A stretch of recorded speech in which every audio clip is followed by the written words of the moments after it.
लोगों की साइकिल का पंचर ठीक करके ठंड में आनंद कांपता हुआ घर के अंदर आता है।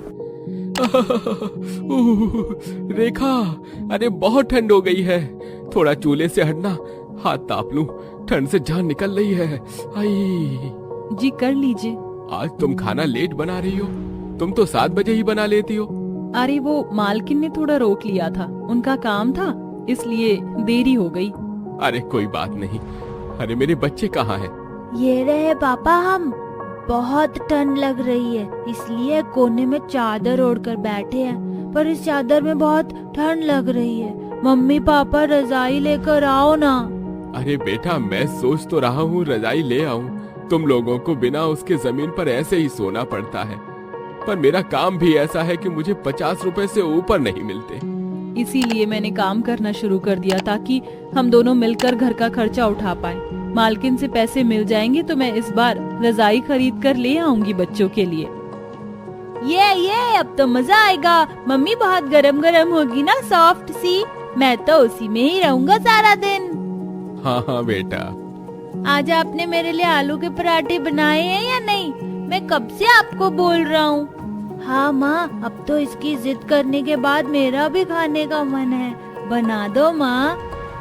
अरे बेटा बना तो दूं, लेकिन महीने का आखिरी दिन है, घर में राशन पानी है नहीं, थोड़ा इंतजार कर लो, फिर मैं खुद बनाकर खिला दूंगी। ओफो, ना तो में अच्छा खाना मिलता है और ठंड में भी कब आना पड़ता है। पता नहीं रजाई और आलू का पराठा कब मिलेगा।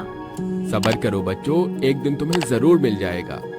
तभी रेखा दाल चावल बनाकर ही अपने परिवार को खिला देती है। फिर एक चटाई बिछाकर वो ठंडी जमीन पर सोते हैं, जिस पर उन्हें नींद नहीं आती। माता पिता करवट लेते रहते हैं और चादर में बच्चे कांपते रहते हैं। मैं अपने बच्चों को ऐसे नहीं देख सकती, मुझे कैसे भी करके कल मालकिन से बात करनी होगी, थोड़ा एडवांस ले लूंगी। फिर रेखा भी बच्चों की चिंता में जैसे जैसे ठंड में सो जाती और अगले दिन अपने घर का काम करके मालकिन अनीता के घर पहुंच जाती है, जहां उसके आते ही अनीता चिल्लाती है, ओहो हो, आ गई हमारी मालकिन रेखा। आपकी आरती उतारूं अब मैं? ये भी कोई टाइम है आने का? पूरे 15 मिनट लेट है तू। अगर लेट आएगी तो तेरी पगार में से पैसे काट लूंगी, समझी? नहीं मालकिन, आप ऐसा मत करना, मुझे पैसों की सख्त जरूरत है। मैं ठीक से काम करूंगी और समय पर आऊंगी कल से। बकवास मत करो मेरे सामने। जाकर मेरे लिए चाय बना और हाँ, खाने में आलू कचौड़ी पूरी बना देना। उसके बाद रसोई की सफाई भी करनी है तेरे को। जी मालकिन, मैं करती हूँ। फिर रेखा फटाफट से सफाई करके अनीता को चाय बनाकर देती है और बाकी काम में लग जाती है। ठंड में बर्तन साफ करके हटती ही है कि अनीता सिंक में और बर्तन डालकर कहती है, बर्तन छोड़ने की आदत नहीं गई है ना तेरी? वहाँ डाइनिंग टेबल से जूठे बर्तन कौन लेकर आएगा? मेरा काम है क्या ये देना? लगता है तेरी पगार काटनी ही पड़ेगी। नहीं मालकिन, मैं इन बर्तनों को लेने आ ही रही थी, सिंक भर गई थी, इसलिए पहले इन बर्तनों को साफ करना ठीक समझा। अभी समझाऊं तुझे? ठीक, इसके बाद कपड़े भी धोने हैं, समझी? जी मालकिन, मैं धो दूंगी। गीजर कैसे चालू होता है? कपड़े धोने के लिए मालकिन गर्म पानी चाहिए था। अच्छा, महारानी साहिबा को गीजर का गर्म पानी चाहिए, तभी बर्तन कपड़े धोएंगी, वरना आप काम नहीं करेंगी। चरण कहाँ है आपके, बताओ? मैं ही तुम्हारे पैर पड़ जाती हूँ। पता नहीं मैंने तुम्हें रखा ही क्यों है, मैं ही कर लेती हूँ ये सब काम, अगर इतने आराम तरीके से करना है। नौकरानी हो, महारानी नहीं जो फरमाइश कर रही हो। नहीं मालकिन, मेरा वो मतलब नहीं था, मैं ऐसे ही काम कर लूंगी। फिर ठंड में रेखा ठंडे पानी में ढेर सारे कपड़े धोती है, जिससे उसके हाथों में ठंडी जलन महसूस होती है और उंगलियां सूज जाती हैं। जल्दी खाना बना लूं, शाम हो गई है, बच्चे भी इंतजार कर रहे होंगे और मालकिन से बात भी तो करनी है रजाई के लिए। एक तो हाथ काम नहीं कर रहे हैं ठीक से, पर रेखा तुझे करना पड़ेगा अपने बच्चों के लिए। रेखा खाना बनाकर अपनी मालकिन के पास पहुंच जाती है। मालकिन, मैंने घर का सारा काम कर लिया है, वो मुझे थोड़े से पैसे एडवांस चाहिए थे। सर्दी शुरू हो गई है, मेरे बच्चे बिना रजाई के ठंड में रहते हैं, ठीक से सो नहीं पाते, तो एक रजाई खरीदने के लिए मुझे एडवांस पैसे चाहिए थे। फिर वही बात शुरू कर दी, देख तेरी पगार का भी टाइम नहीं हुआ है, तो मैं कहाँ से लाकर दूं तुझे पैसे। वैसे भी तुम गरीब लोगों को आदत हो जानी चाहिए बिना रजाई कंबल के सोने की। चल अपने घर जा। मालकिन पैसे बोला ना नहीं है, जा यहाँ से, 10-15 दिन बाद ले लियो। ये सुनकर रोते हुए रेखा वहां से आती है। हे भगवान, अब मेरे बच्चों का क्या होगा? 15 दिन तक वो कैसे जमीन पर बिना रजाई के सोएंगे? मुझे कुछ और करना होगा। रेखा घर आकर धीरे धीरे खाना बनाती है। तभी शीनू अपनी माँ का हाथ पकड़कर चूमती है। मम्मी, आपको उई हुई हो रही है ना हाथ में? मोटा मोटा ठंड से हो गया ना? मैं बनाऊं आपका खाना? अरे नहीं नहीं मेरी बच्ची, मैं कर लूंगी। तूने अपनी माँ के बारे में सोचा, मेरे लिए यही बहुत है। और ये क्या, तेरी फ्रॉक कैसे फट गई? ये तो मैंने कल ही से ली थी। वो मम्मी, पड़ोसी के बच्चे मुझे और शुभम को चिढ़ा रहे थे, गरीब बोल रहे थे बार बार। उन्होंने मुझे धक्का मारा, तभी मेरी फ्रॉक फट गई। इन अमीर लोगों को और उनके बच्चों को कुछ नहीं आता, बस गरीबों का मजाक उड़ाते रहते हैं। बेटा तू उन लोगों के साथ मत खेला कर, शुभम को भी अंदर रखा कर।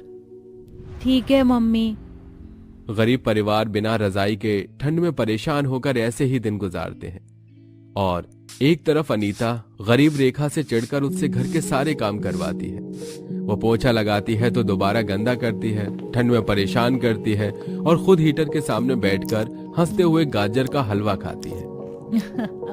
इन गरीब लोगों को भी परेशान करने का एक अपना ही सुकून है। बड़ी आई थी एडवांस मांगने वाली। अरे तू यहाँ क्या देख रही है? अच्छा, तेरी नजर मेरे गाजर के हलवे पर है। ये भी तूने कभी खाया नहीं होगा। नहीं मालकिन, वो मैं आपको बताने आई थी जाने से पहले कि सारा काम हो गया है। ठीक है, जा। फिर रेखा वहां से निकल जाती है तो उसकी नजर एक बोर्ड पर पड़ती है जहां लिखा था, खाना बनाकर रजाई जीतने का मौका पाओ। अरे ये तो मेरे लिए एक सुनहरा मौका है। इस कंपटीशन में अच्छा खाना बनाकर इस रजाई को जीत लेती हूँ, फिर मेरे बच्चे खुश होंगे, गरीबी में और ठंड से मरना नहीं पड़ेगा। रेखा 4 दिन बाद होने वाले उस कंपटीशन में हिस्सा लेती है और मूंग दाल का टेस्टी हलवा बनाती है, जिसे खाकर जज उसे विजेता घोषित करते हैं और रजाई देते हुए कहते हैं, अरे वाह रेखा जी, सर्दी का मौसम और किसी ने भी सर्दी वाला खाना नहीं बनाया, और आपने बड़ी कम देर में इतना स्वादिष्ट मूंग की दाल का हलवा बनाया है। मानना पड़ेगा, गजब का हलवा था।